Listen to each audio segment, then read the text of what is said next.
एक लड़का मेरे पास आया, बोला महाराज जी मैं इस लड़की से प्यार करता हूँ। मैंने कहा भाई करता है तो मेरे से क्यों कहता है? बोले मैं विवाह करना चाहता हूँ। मैंने कहा कर।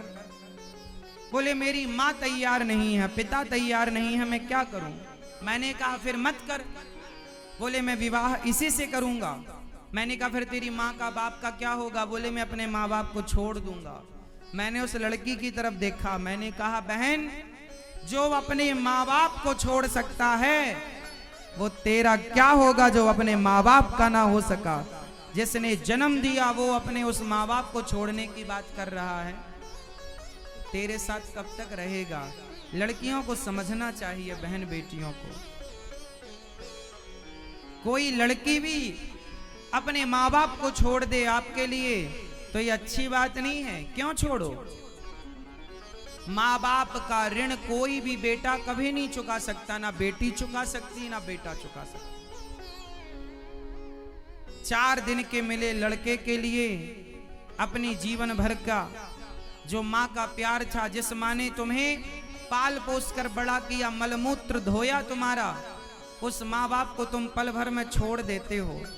यदि प्रेम करना जानते ना तो माँ बाप के प्रेम को जरूर पहचानते।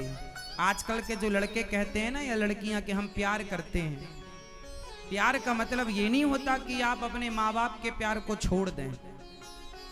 प्यार करो, मना नहीं है, पर ये कैसा प्यार कि आपने किसी लड़के के लिए या लड़की के लिए अपने उस माँ बाप को छोड़ दिया जब तुम्हारी माँ ने तुम्हारी सूरत नहीं देखी, शकल नहीं देखी ना, तब से माँ तुमसे प्यार करती है। बेटा लंगड़ा हो, अंधा हो, बहरा हो तो भी माँ उस बच्चे से प्यार करती है। माँ तुम लंगड़ी लूली हो जाओगी ना तो कोई आदमी तुमसे प्यार ना करेगा। कोई लंगड़ी लूली से कोई प्यार नहीं करता, शादी तक नहीं होती।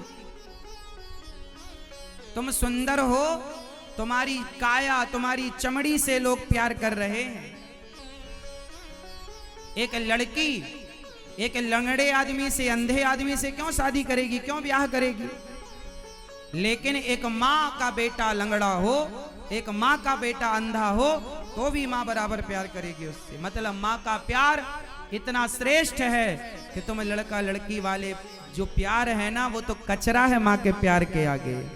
और तुम इसे प्यार कहती हो, ये प्यार नहीं है, ये वासना है, वासना। समझाओ कोई इन पढ़े लिखे बच्चों को। प्यार तो माँ का होता है। बेटी लंगड़ी हो ना तो भी माँ बेटी से प्यार करती, मेरी बेटी है। बहरी हो, अंधी हो, क्यों जी, सही है ये बात।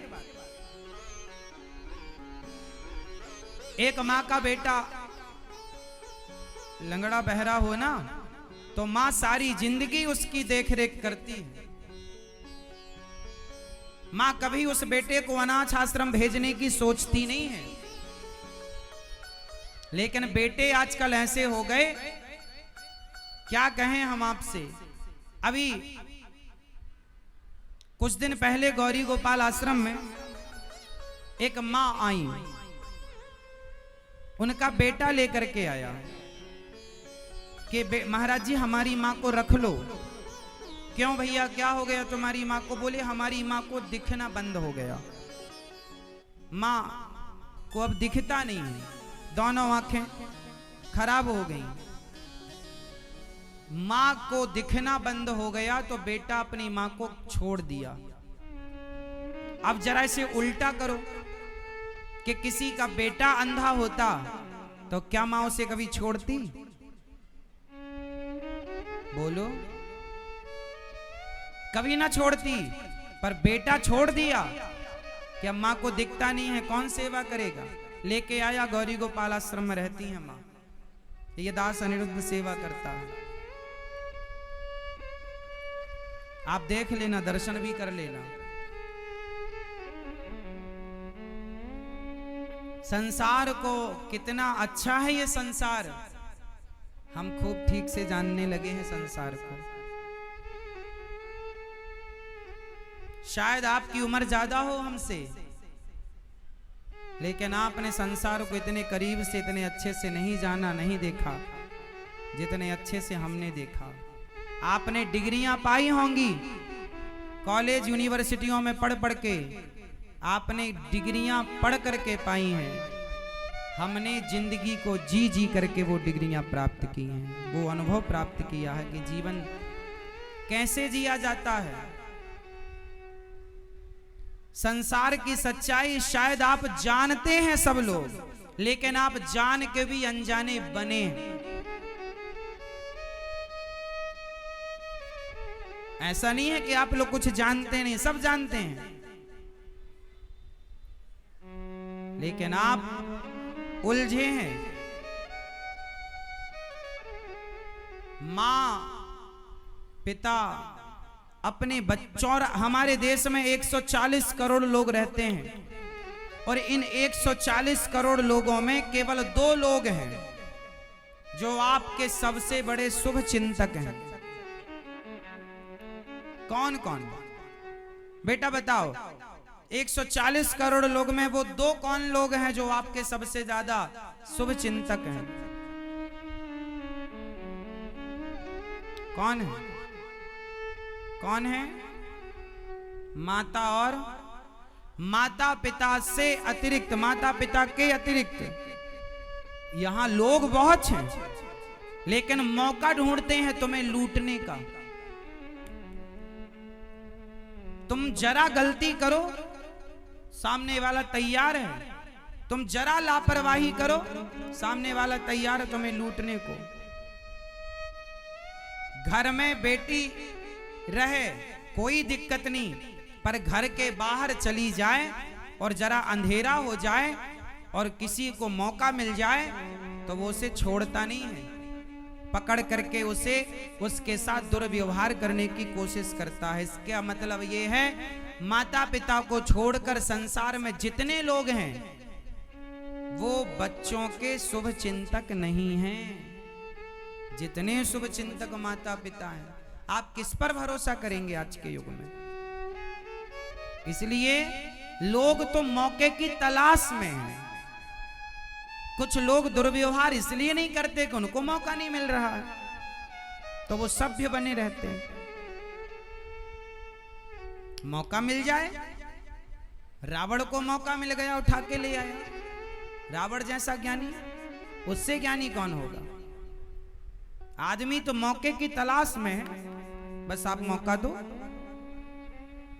इसलिए समझाओ आजकल के बच्चों को। आजकल की तो इस परिवेश में आजकल लड़कियां पढ़ने जाती हैं बड़े बड़े शहरों में,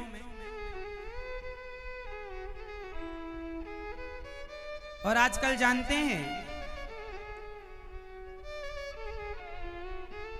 क्या प्रचलन चल रहा है पता है? आजकल बड़े बड़े शहरों में मैया एक ही कमरे में एक लड़का और एक लड़की दोनों पढ़ने के नाम पर रहते हैं एक साथ।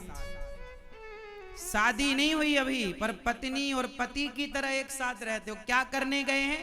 पढ़ने गए हैं, रिलेशनशिप में रहते हैं। अब बताइए ये कौन सा रिलेशन है? शादी के पहले अरे लड़कियों को लड़कियों के साथ रहना चाहिए, लड़कों को लड़कों के साथ में। हम लोग बचपन में ये देखते आए हैं, अब ये बड़ा अजब देख रहे हैं कि लड़के के संग लड़की रह रही है और एक कमरे में रह रही है, और काय के नाम पर?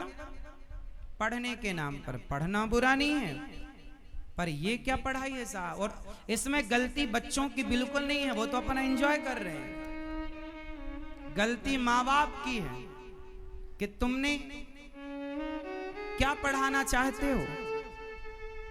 ऐसे हमारे भारत में ना संस्कार है, मर्यादा है,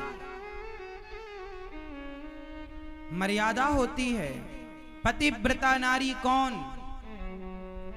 जो अपने पति के सिवा किसी पुरुष से कभी आंख ना मिलाए, स्वप्न में भी अपने पति के सिवा पर पुरुष का कभी स्पर्श भी ना करे, स्वप्न में भी, वो तो पतिव्रता कहलाती है। और जो पति शादी के पहले कि कोई और पुरुष, उसको छोड़ के कोई दूसरा, फिर शादी किसी और से, ये तो वैश्या हो गई। क्या कहेंगे आपकी भाषा में इनको? भाई हमारी भारतीय भाषा में तो वैश्या, एक स्त्री ने यदि 2 पुरुषों से 3 पुरुषों से यदि संबंध रखा तो उसे आप क्या कहेंगे? जोर से बोल लो, क्या कहेंगे? और आजकल पढ़ने के नाम पर क्या हो रहा है?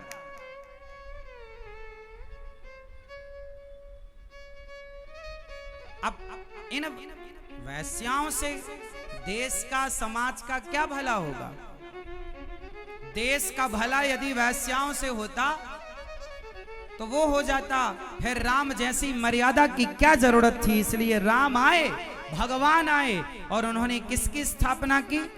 मर्यादा पुरुषोत्तम कहलाए। मर्यादा की, मर्यादा कैसी हो पुरुषों की? राम जैसी। मर्यादा कैसी हो स्त्रियों की? सीता जैसी। तब ना मर्यादा पुरुषोत्तम हुए। पढ़ना लिखना बुरा नहीं है, पर मर्यादा।